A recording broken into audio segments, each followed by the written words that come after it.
let's start creating a zoo from scratch, obviously starting with the entrance building. NewTropic Zoo is going to be a modern tropical zoo based in the grasslands of Africa. So let's start off from scratch here with this new zoo. Let's name it NewTropic Zoo, and let's jump on in and start creating this entrance, shall we?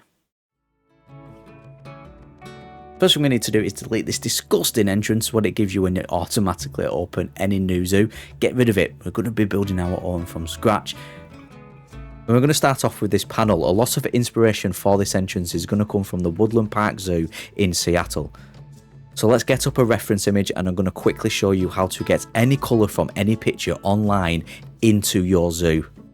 You need to just open up imagepicker.com in your browser. By the way, this is not sponsored. Upload your image. In this case, it's obviously the Woodland Park Zoo entrance, and then click on any colour within this image and click on copy.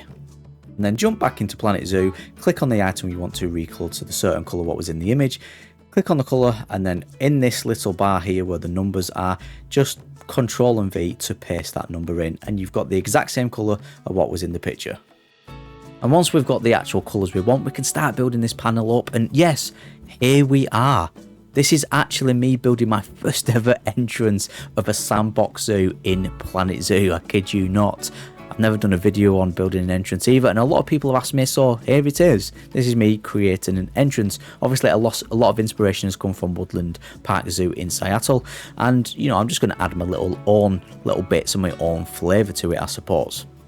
I'm keeping with the conservation pieces and the same colour as how they come, and then using these metal pieces as well to give it that modern look. It is going to be a modern tropical theme zoo. It's not going to be a massive zoo. It's going to be a small but very high detailed zoo. My challenge for this zoo is to try to get as much high detail in, but in a small environment as possible. Not everything has to be grand and brilliant and amazing. It can be small but very high detailed, and it will still come out looking good. And we're going to go quite modern as well. A lot of palm trees will add to the tropical effect, of course. And yeah, this is my very first zoo entrance, and I am planning on making different episodes. Well, I think I am. I don't know. Maybe I need your help with this, actually. If you do want me to make this into a series, obviously this being episode 1, then episode 2 and so on will be me creating habitats for this zoo and carry on creating this zoo until it's a whole zoo, and we get a zoo tour at the end of it and all our habitats at each episode. If you do want that, then hit that like button. And if you are new around here and you want to watch that process, then hit that subscribe button and come along on the journey. You can see me just adding the actual facilities, the entrance facilities themselves. Obviously that's what we need, and then creating the path, and this is where our main entrance point will be for our guest. Right, we've got Mr. Archerman out for scaling here, and you can see on the left hand side I've created another panel and put a beam attaching these panels together because it's time to create the actual entrance barriers, would you call them? Turnstiles, I think they're called. This is what you would see in a real life zoo anyway, so we're keeping it with the realism here. Once that was complete and that one was in that one side, all we have to do is select all these, like you can see me doing now, very simple, and then group them together and duplicate them over, twist to 90 degrees, and then just line them up exactly how the first one was lined up. Then do it again another 2 times, and we've got our entrance turnstile barriers. Easy as that, really. Just moving Mr. Archerman, making sure everything was in scale. By the way, the Archerman is the same size as any guest in your zoo, and staff members of course, so you can see if things look realistic and they are of scale how they're supposed to be. Just moving that over and having, see, I thought 2 entrances just didn't work. I wanted an entrance and an exit. I wanted that separate, so this will be solely for the entrance, and the exit will be somewhere else. You have to stay tuned to see where that is. Adding other beams now, again trying to keep it realistic, making sure everything would look like it would work if it was in real life. And if you keep that in mind and think about how things actually work and keep realism in mind, your zoos, your entrances and your habitats will look hell of a lot better. Just a quick tip from me. Once that was complete, it was time to think about flooring on the outside. This specific area of the entrance of the zoo, I wanted custom flooring. I wanted to go a little bit over the top and very high detailed. I don't know about piece count, how it's going to work throughout the whole of the zoo if I do decide to create the whole zoo. But yeah, at least for the entrance, for the main thing you see at the start I wanted custom flooring, so that's what I did. I did it with plaster pieces and I laid them out like you can see me doing here, so it kind of looks like masonry stone, would you say, kind of like tiled as well, it kind of looks like as well, and just placing them around. I do end up changing it, and by the way, that rock path I didn't create, I got it off the Steam Workshop. Don't be afraid to do stuff like that. If it makes your life easier, download it off the Steam Workshop. It is a brilliant path. I will credit the creator in the comments down below. And by the way, obviously anything you see me create, maybe even this entrance, probably be on my Steam Workshop, link in the description. We do end up using that floor in the shop itself, where the exit will be based. So you will see me create this. But I created this other custom floor and I just think it was more fitted to the outside of a zoo entrance. A little bit more plain. We've got like the foundation of like the cement, it kind of looks like, and then like a tile over the top as well. And I just think this suited more the outside of an entrance of a zoo. So it's a matter of just duplicating it over. Remember, it's on the grid, so it's very much easy to duplicate it over. It took me a matter of seconds.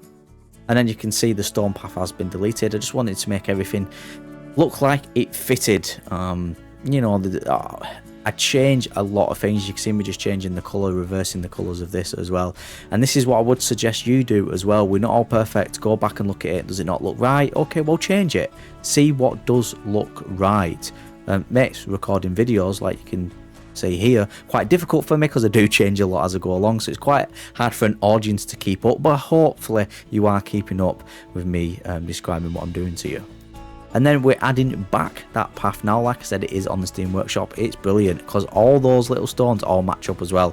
How amazing is that? And then adding it to the entrance of the shop as well, well, the exit of the shop, isn't it, because they'll be coming out that way.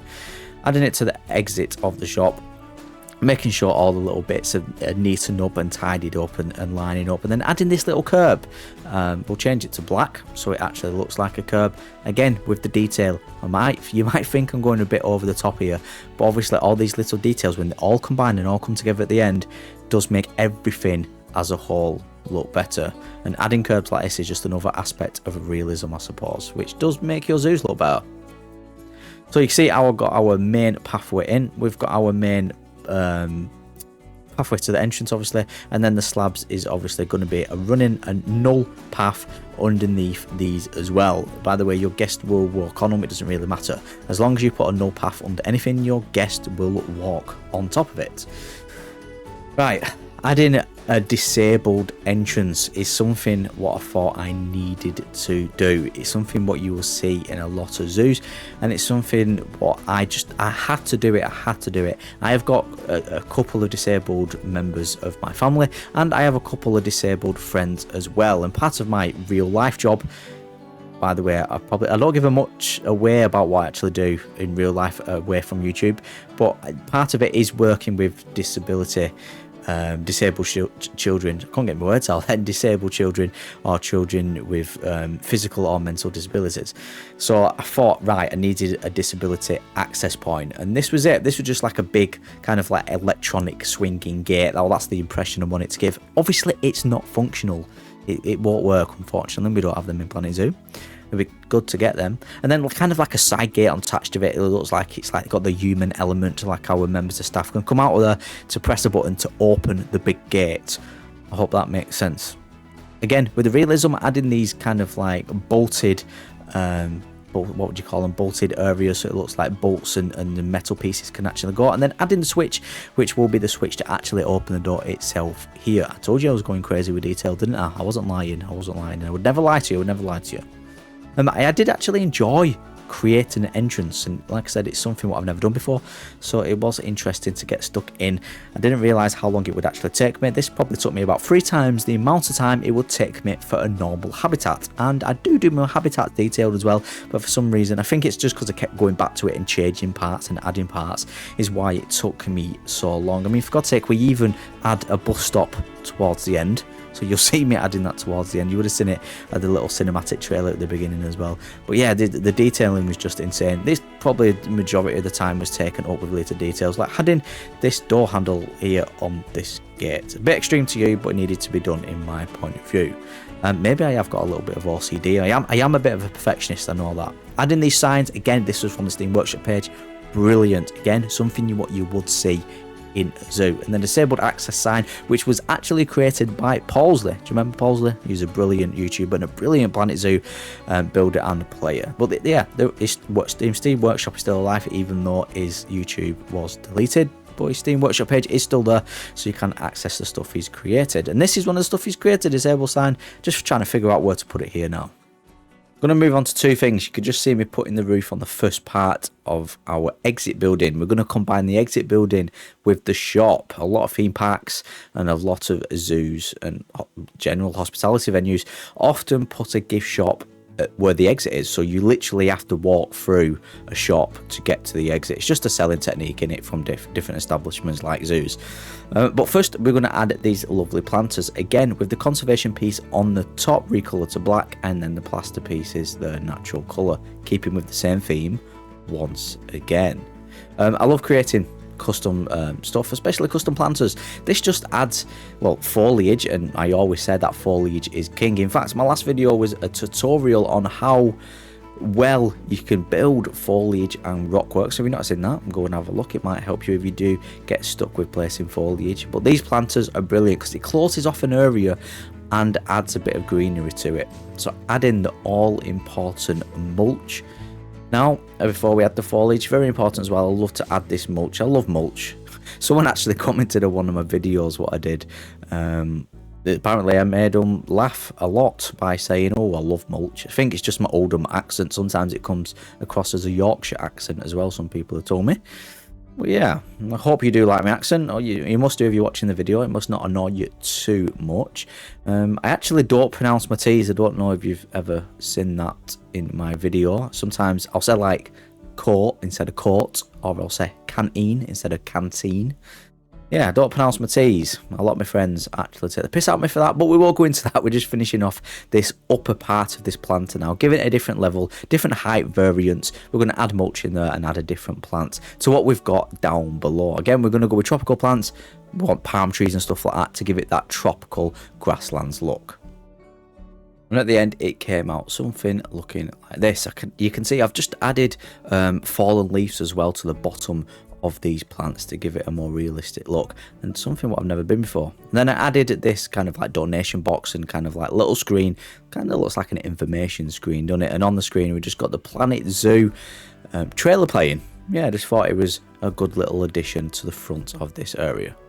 And then to the front here where we add a glass sliding door using simple window pieces, you know, glass pieces. And at the side we needed some windows, so I'll just bang some simple windows in with a smaller window at the top to give it the impression that it's open.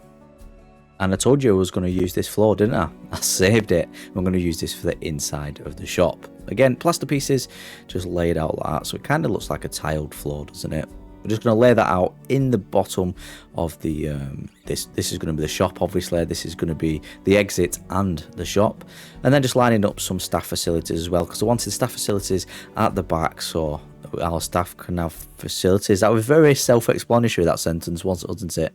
I don't know what I'm talking about. But yeah, so staff facilities and guest facilities all in one. In this shop, we're gonna have souvenirs. We're gonna have two different souvenir shops. We're gonna have Heart Fantastic, I think it's called, and then we're gonna bang in just a memento as well. The information stuff, the information desk, is going to be separate in a separate building. I wanted that separate because I wanted it to be a main focus. Remember, this is just as the guests are leaving, this is what they're going to see. So we've got staff facilities and guest facilities. We're going to pack this shop out with like customized shop appearances as well. Probably going to get them off the Steam Workshop, not going to lie, because they're a pain in the ass to make. But let's build out this building now basically and get it looking good. I'll jump forward a little bit, but I've started building the actual roof here as well. Again, layering two different plaster pieces, and on the grid plaster piece and on the top and off the grid plaster pieces. Kind of give it a little different tone to the roof, doesn't it? Just layering it out, making it hang over, making sure everything lines up and copying it over and duplicating. I always say once you've got one piece the way you know how you want it looking, you can just duplicate it over. It's very simple. And then at this side wall, we will come down and overhang on the side as well. Obviously, I've already said to you before that this entrance is kind of, well, not a replica, but a lot of inspirations come from an actual zoo. Can you remember what zoo? If you can remember what zoo, then put it in the comment section below, because I do understand that this video is quite long for one of my videos. I normally try to aim for under 10 minutes. We're currently at 15 minutes and this video on this build is not over. It's just because it was so detailed and so many different elements. But yeah, shops, let's talk about shops. You can see, yeah, adding shops. I've already told you what shops I'm going to be adding in the last segment, so let's add them. Let's lower this down and cover them up and get everything lined up. I've added the window to the top. I think it looks pretty good. I did go back quite a lot and change a lot of things, and like I said early on in this video, it will skip some parts, but I will address what it skipped like I've just done then. So adding these shops now, I'm trying to block off this area from the shops to the actual staff facilities. Remember, staff facilities do have a negative impact on your guests. If you're playing in franchise mode, it matters. Do not put them on the main path where your guests are going to walk, or review an area where your guests are going to view a certain animal from a habitat.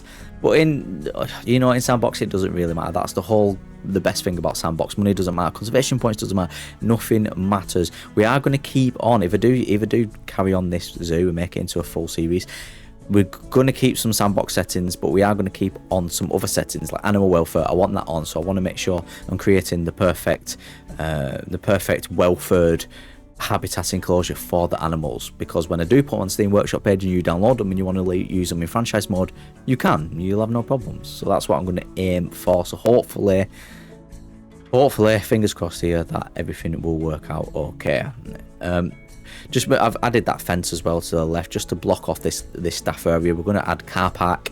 We're going to add cars, which will again probably be off the Steam Workshop page. But yeah, we're going to proper fill this out and make it starting to look like a proper entrance to a proper zoo. You know what I mean? Like it's actually going to have real people in here. You see, I've just put the bus. That is our spawn point. The spawn point is in the bus. If you've not seen them before, it is, it's in-game. I actually forgot it was in-game. That's why I'm saying it. I'm not trying to patronise you. I personally forgot that it was in-game. The spawner is located inside of that bus. So yeah, your guests will come out of the bus and go into your zoos. All you have to do is attach a path, make sure it's all connected, and Bob's your Uncle Fanny's Rant, your guests can use a bus to spawn into the game with. Again, adding this little planter once again. Same kind of planter what we added on the other side, and then a lovely little palm tree to give it that tropical effect. Just trying to thicken out some walls now, line stuff up, fill some gaps. Started filling this gap with the metal piece, then realised it really just wasn't working, so just played around with a couple of pieces until I got the right piece, and then yeah, just gap filling and making sure everything is nice and organised. I then went ahead and cut out a little area for some windows. I didn't want a flat window, just thought it didn't look very good. I wanted an open window. So that's what I did. And then just blocking off this area here to the upper part of the building. And we're going to add some trim to that area of the windows as well and make that stand out a little bit more. But I love the little angles that it's on. It looks like it's electronically open and it can electronically close as well. So once those windows was in and those plaster pieces, those plaster walls were in, that's the main exit building pretty much done. And our entrance is very close to actually being done now as well. Just in that tree, because why not? Just thought it was too tall. And then adding the details on the top, giving those roof decorations, so vents and wires and stuff like that you would see on an actual roof. And then inside is a load of props from the workshop. And here we finally are. The entrance is complete. You'll see we have added a lot and it has jumped in time frame quite a lot. But most of the stuff I've added is either A, off the Steam Workshop like these cars, or B, I've just created a parking lot basically. Added some bikes, added some planters, what you've seen me add on the side of the actual entrance itself. And there we go, we have got a parking lot. I didn't want to overdo it with the parking lot. I wanted it to look functional, look like it would look in real life. We've added some ATMs here as well. Kind of look like pay points for parking. That's the kind of look I was going for anyway, because we've not actually got them in game. I boxed off the staff facilities at the back, so we've got we've got a keeper's hut, a trade centre and a staff room at the back of here. Obviously not all the facilities we need. We will be building more if we do turn this into a series.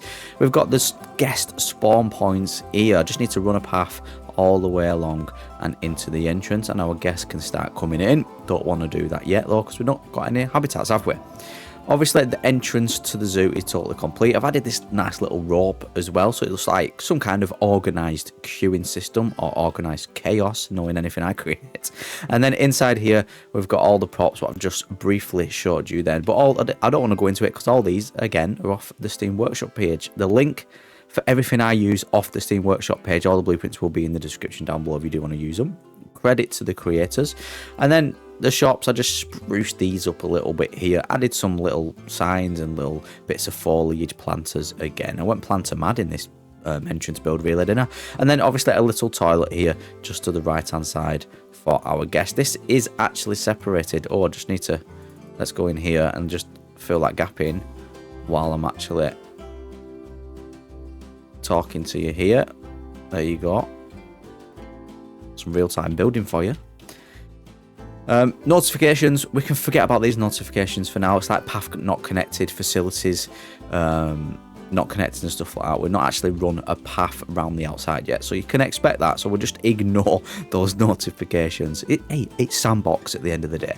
So yeah, what I was saying is this is going to be separated. There is a staff path underneath this. Look, if I just delete that, you'll see a staff path, so our guests cannot actually get like a beyond this point. We're going to add a door. We're going to spruce some things up. It's not totally finished. I've had little details like the edge of this window has got a metal frame and stuff like that. Little details I have added. And then we'll go inside here. I'll just press play because I created this lovely little fountain using the New World vent grid things. And then what they call, let me have a look. I'm actually going New World wall decoration. I thought it was called vent, but it's not. And just added some little, it's kind of like a splash pad in it, and kind of like a lovely little water feature as you enter the zoo. You can imagine the guests enter here, and to the left they've got this lovely little view. Also they can see inside the gift shop, and the people in the gift shop can see to the outside to the fountain. The interior exit gate is in. All we did was duplicate it over. I just went over and duplicated this over to make it an exit. We've got little lighting in as well. I'll show you what it looks like in nighttime in a second. We've got the information boards and the education and all the stuff. And we've got this little neat thing what I built. How good is that? I'm really happy with that, how it came out. Just kind of like a small information directional point for the guests. They can come here. They've got a sitting area and the bins and everything they need, and we've got some shading made again with the same metal pieces and the same wood. This is what the outside looks at daytime, and this is what the outside looks at nighttime. Very minimal lighting. We've got the neon LED light strips around the outside here. Just works really well, makes everything stand out, makes the architecture come alive. At night, very minimal lighting on the outside, a lot of spotlights, especially in the planters around the car park. Back outside now, because something what I actually forgot to just mention is the obvious. I did a bus lane and a bus stop made by me, and there we go. That's my very first entrance to a new zoo built. I hope you enjoyed this video. If you did and you do want to see more episodes of me creating in this zoo, then hit that like button. If you're new around here, subscribe. My name's Adam, and I will catch you in the next Planet Zoo video.